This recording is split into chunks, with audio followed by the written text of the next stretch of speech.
We're human. We breathe and bleed just like everyone else.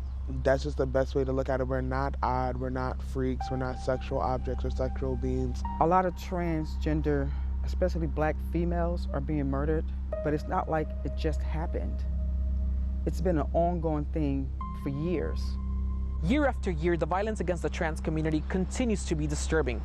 As of today, at least 16 trans and gender non-conforming individuals have been killed, many of whom are black transgender women. Last year alone, we saw 26 transgender and gender non-conforming people killed. What are your thoughts when you hear these numbers and these stories? It's really cringy. It's like I'm not gonna say that I'm fearful of my life, but it does kind of put a weight on me. Like, I need to be extra cautious. And New Jersey don't have a self-defense law, so if something happened to me and I was to have a protective, like a taser or a knife or something, it's just like I'll get in trouble for that, even though I was in the wrong, like being harmed. So it's kind of scary. The Human Rights Campaign, which has been tracking these violent deaths, estimates that 4 in 5 of all anti-transgender homicides are trans women of color. We're seeing the second highest spike over a certain amount of time, even in the midst of a quarantine. Again, it shows just the heightened level of violence perpetuated against trans individuals, and it just doesn't make sense. As a society, Black folks make up about 12 or 13% of the population. However, when you look at trans folks who've been killed, Black transgender women, we represent such a small number of society overall, but yet such a high percentage of folks who are being killed violently.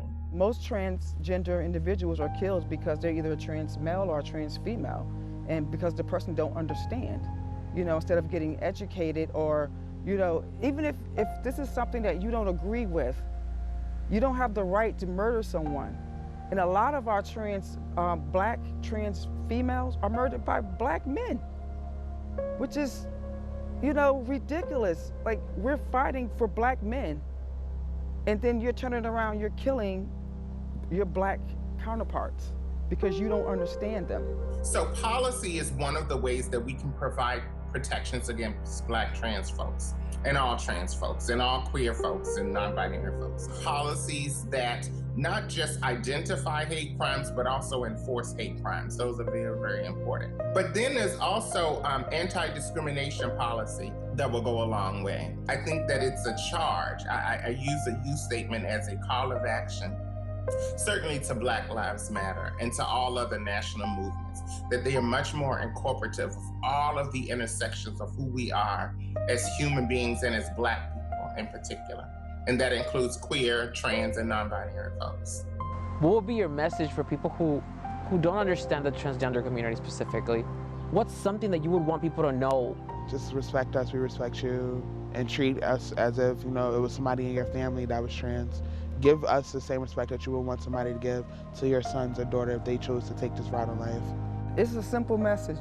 If you're a Black person, think about yourself and what you go through and how you're treated, and how you have to think about everything you do when you walk out that door just because you are a Black person, and especially Black men. Now put yourself in that Black transgender person's place, and you should know not to do what you do and respect them the same way you want respect when you walk out the door. Just think about yourself when you're thinking about another person that you are uncomfortable with, and you should know that you need to change your ways in reference to transgender people. Because if you're trying to change society about you, you have to change you. And once you change you, then we can make this world a better place.